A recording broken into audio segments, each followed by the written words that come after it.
Hi, I'm Carol Flueckiger, faculty at Texas Tech University in Lubbock, Texas. I'm a mixed media interdisciplinary artist, and I was a resident at American Antiquarian Society in 2009. Some background is that I was working on silhouettes imagery of my body and handwriting Elizabeth Cady Stanton's speech into the silhouette.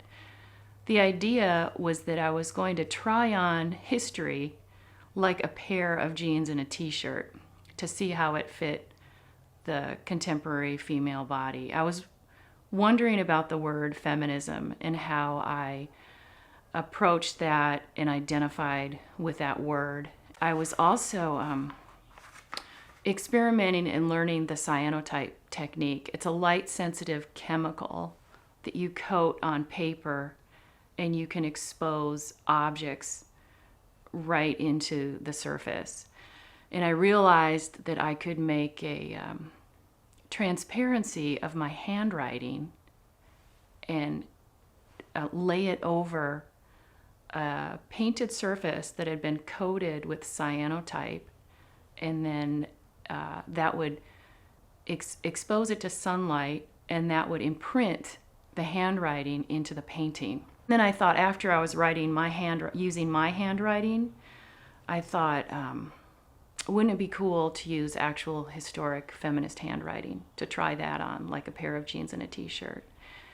Because I was working with silhouettes, there was sort of this paper doll theme, and because I was thinking about clothing and trying on history and paper dolls as a game of trying on history, I had ideas that I would go to Antiquarian Society and look at some handwriting, early American feminist handwriting by people like Sarah and Angela Grimke, Abby Kelly Foster, Elizabeth Cady Stanton, Lucretia Mott, and I would start to print that handwriting into imagery. As the work evolved, I started printing into actual thrift store shirts. I thought that would even be a more direct way to handle the idea of trying on history like a pair of jeans and a t-shirt. So I'd go to the thrift store shirt and buy white cotton shirts as if they were each a piece of paper, and then coat them with cyanotype chemical,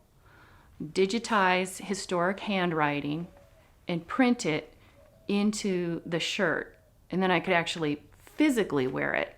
So this is a long lead up to how I found the Rags Wanted broadside that I'm talking about today.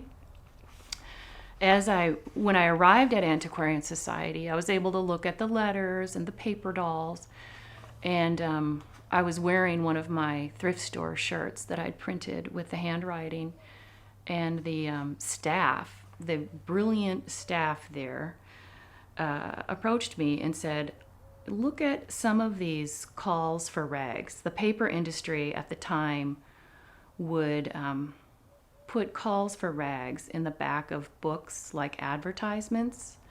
You would then bring your rags to their allotted location, like to the wharf, and they would recycle rags into paper.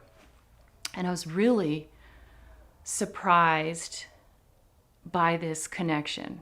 The Rags Wanted pulled me away from the paper dolls and the handwriting, but was still related because it was a material culture. It made me think about recycling and, quite frankly, transformation.